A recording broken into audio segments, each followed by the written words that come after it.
Hello everyone and welcome back to my channel. My name's Liz and in today's video I'm going to show you how I took items that I already had in my home that was either out of style with the decor that I had going on in my home or things that I was thinking about getting rid of. I did a little flip on them and now they are pieces that I absolutely love. So let's go ahead and get on into these DIYs. So this first one is a little tray that I got off of Amazon a while back. I had wanted some sort of tray for my bed, whether that was me working or, you know, having a little me time with some dinner or breakfast in my bed. But I wanted to jazz it up a little bit. It's just so plain that I wanted to make it look really cute, whether I have it on my bed or on my table. So I'm going to start by using some painter's tape and just taping off all around the edges of my tray because I do want the handle and the edges to stay that natural wood color. And I'm going to take my Waverly chalk paint in white. Now, my tall bottles of Waverly paint, I've had them for a little bit and they're getting a little funky, so I've had to add some water to them to make them not so thick, and there's also been little clumps in them, so you'll see in this video me trying to work around that. I need to go pick up some more paint, but I just wanted to use the rest of what I had. So I'm going to start by adding one layer. I do have to do about 2 to 3 coats of this just because it was watered down a little bit. It wasn't as thick as the Waverly paint normally is. And then for any kind of little bumps or clumps, I'm going to take my sandpaper to it as well to try to smooth that down at the end. I definitely could have run out to the store and grabbed some new paint and that would have, you know, helped the process a little bit, but I was feeling too lazy and I just wanted to use up what I got, so here it is. So like I said, I just did 2 to 3 coats of this Waverly chalk paint. Used my heat gun in between coats to get that dry because I do not have the time to wait for each coat of paint to dry. I've got 3 kids. I don't have time to wait for paint to dry. After that was all dry, I'm just going to remove that painter's tape.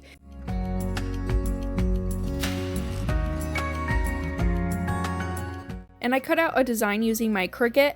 I got this SVG from Etsy. It was from the shop The Minty Rose, and it's a Farmhouse tile SVG, Farmhouse patterns, and I thought this pattern was super cute. So I duplicated this pattern 6 times, welded it all together, and created this stencil. Now I did not have any stencil vinyl on hand, so I just used some non-permanent vinyl, and I'm just going to use my Expressions vinyl transfer tape.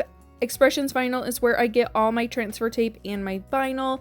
This transfer tape is some of my absolute favorite. I always get questions about it. It comes in a 6-inch and a 12-inch roll, which is fantastic in my opinion. So I'm just going to go through and trim up my design so that I can get it to fit on the inside of my tray. And I just have to do little trims to each side. Now, when placing this on, I typically would use my wax paper as a way to make sure that I could get my design onto the tray as best as I could without it all sticking down. I decided to be lazy this time and not do that, and I didn't get it quite the way that I wanted it onto my tray, but that was okay because I just fixed it in the end by just hand painting it a little bit. So I just took the back part of my vinyl off, placed my vinyl onto my tray, and then removed that transfer tape from the vinyl.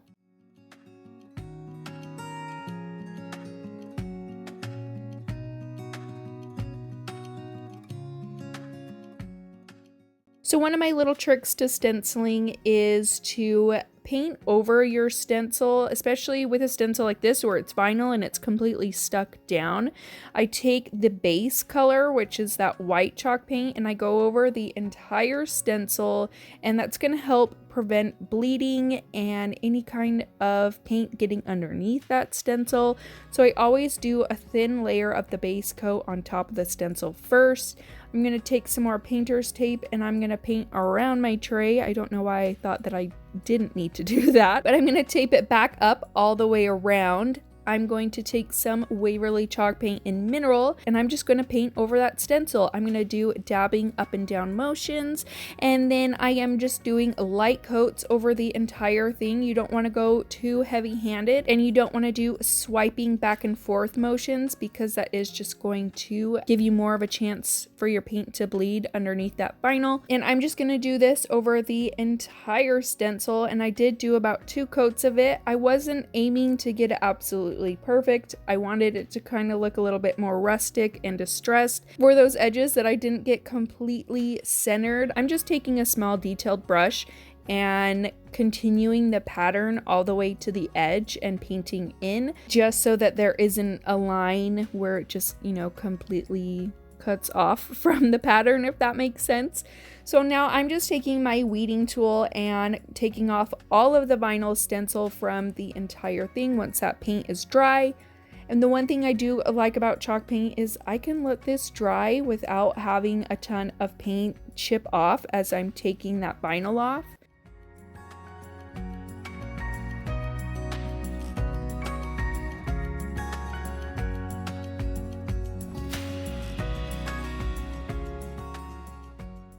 Now I'm just going to remove that painter's tape, and then to seal it all in to make sure that the paint doesn't scratch off when I'm putting things on top of the tray, I'm going to add a layer of protection. I'm just going to use some Mod Podge. It's just the matte Mod Podge, and I just did 2 layers over the entire thing. You could obviously use whatever kind of sealer or protectant that you want on top of this, but this is the way my tray turned out, and I could not be happier.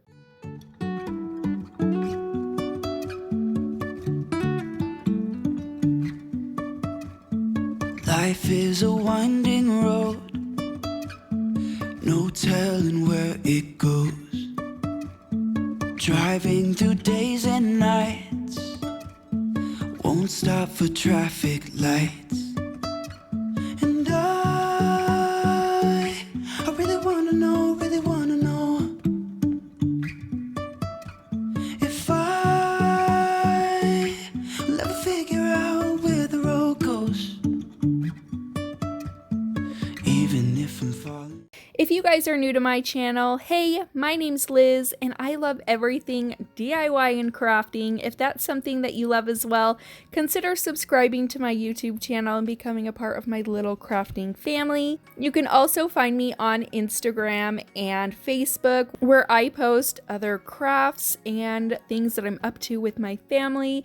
And on Facebook, you can also shop my decals in my Facebook shop. For this DIY, I picked up these 4 mirrors from Goodwill quite a while back. I mean, it's probably been a year or so. You can see I attempted to refinish them. I had an idea in my head, and then I didn't like it, and then I put them away, and they have been sitting in my cube organizer for a very, very long time. So I was contemplating whether to get rid of them or to think of something different, and I'm actually really excited about this project. So I just taped up all the mirrors for all 4 pieces, and I started painting them with my Waverly chalk paint and plaster. And I had to do about 4 to 5 coats of paint on this to cover up that blue and to get everything looking nice. It took me absolutely forever, but the end result I think is absolutely gorgeous. So I'm super happy that I decided not to toss these and to just refinish them. Now, these are IKEA mirrors. I can't remember the name of them, but there are IKEA stickers on the back of them. So you could probably still find these at IKEA, I'm guessing. You know, they basically have the same stuff all the time, but I believe I picked these up for about $1 each at Goodwill. After I've removed that painter's tape, I just kind of cleaned them up a little bit. So my husband and I got these furring strips from Lowe's. I believe that they were 3/4 of an inch by an inch, I want to say. I'm not 100% sure, but I'll leave the measurements on the screen right here. And I decided that I wanted to make these mirrors one big show piece. I wanted it to be a big piece on my wall that I could display. So we kind of went through and just figured out what we wanted to do with them. There really wasn't any like good measuring to it. We just kind of winged it. So we started off by cutting 4 of those strips down to make a square frame. There was about 1.5 inches in between each of those mirrors. My husband went out and used his nail gun to nail that frame together. Now we're going to take the remaining of those strips and we're just going to put them diagonally underneath that frame. And like I said, we just kind of eyeballed this. We didn't do any measurements between each of those strips, so they're not exactly perfect. We just kind of got it to where we thought it looked good. The majority of it's going to be covered up anyway, but I thought that this would be such a fun way to display these mirrors out. So we just added those mirrors in, played around with it, tried to decide what we liked. Once we got an idea of how we wanted it to look like, my husband drew lines around all of those furring strips where they met up with the frame, and then he took those out to his saw and he just started cutting each piece down.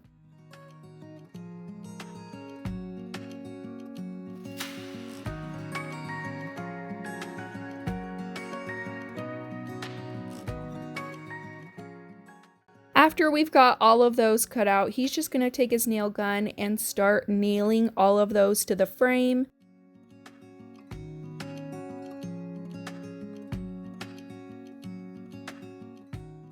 Once all of that was put together, I'm going to take my Craft Smart stain in brown. I love this stain because it is water-based. It does not have the nasty smell that regular stain does.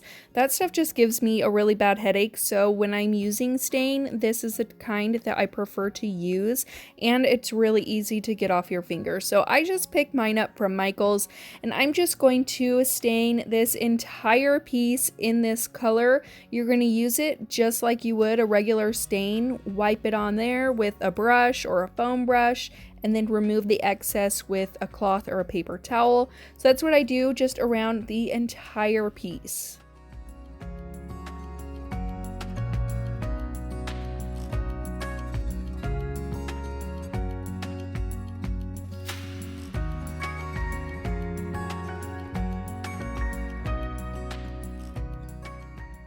Now once all of that is dry, I'm going to lay my mirrors on top of there, and with a white pencil, I'm just going to mark about where each mirror is going to be placed so that I can add my hot glue on there without hot glue just being absolutely everywhere and you being able to see it. So I just marked around where each mirror was going to be. I am using a wood glue hot glue I get off of Amazon. I will have that linked down below. And this glue is so much stronger than your typical hot glue, so that is why I would recommend this. And then after we hot glued it, my husband also took it outside and added some nails through the back just to give it that extra support. And that is it for this project. I think that this is so pretty. It's so rustic and farmhouse. I put it right up above my vanity where I do my makeup and my hair, get ready for the day. And I think this piece is just exactly what that space needed. I think it's so fun. Each furring strip was about $1.85, I want to say. So in total, this piece cost me like less than $20 if you're including the price that I paid for all 4 mirrors. I feel like if you were to buy something like this at a different store, it would cost so much more than that. So I'm really happy with the way it turned out, and I'm really happy that I decided to not toss these out. You can say I lost my mind, I will keep on holding my head high, even if the sky is falling down.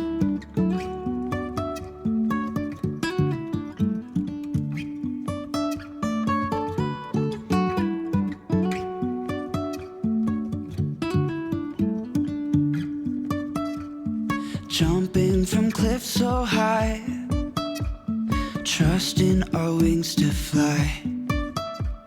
Sometimes for this DIY, I picked up this vase probably about 3 to 4 years ago when we first moved into our home.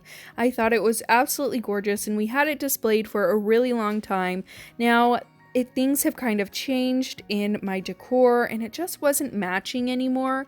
So instead of throwing it out or giving it away, I decided to clean it up. I'm going to take some Krylon all-in-one spray paint in white and I am going to spray paint this entire thing. I did do multiple light coats of this just so that it wouldn't get all runny and then I would be having issues. So multiple light coats of the spray paint is what I would recommend. I also spray painted a little bit of the inside, just where you saw the inside of that vase.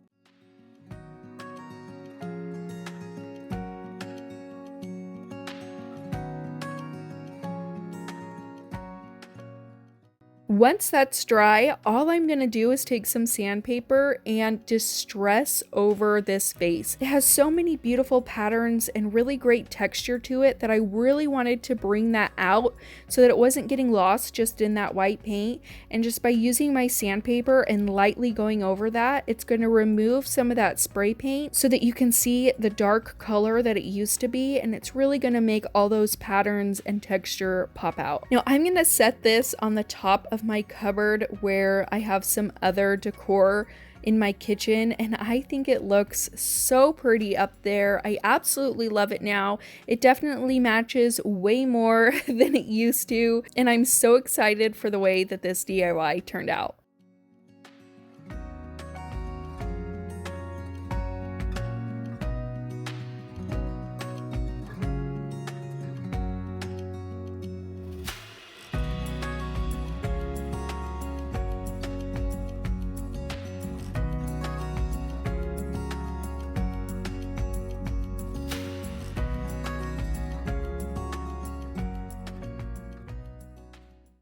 Crashing down, but we get up and start from the ground. And I really wanna know if I'll ever figure out where the road goes. Even if I'm falling down, I will keep on searching for my highs. You can say I lost my mind, I will keep on holding my head high. Even if the sky is falling down, even if the sky is falling down, yeah. The sky is falling down.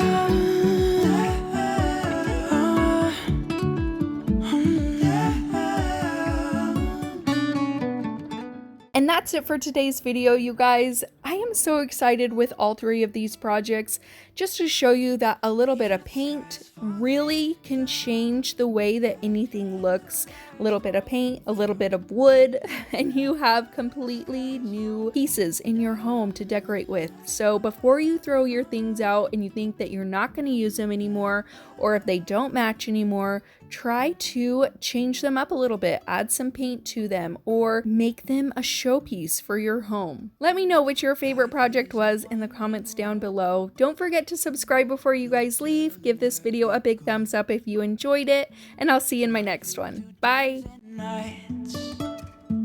Won't stop for traffic lights.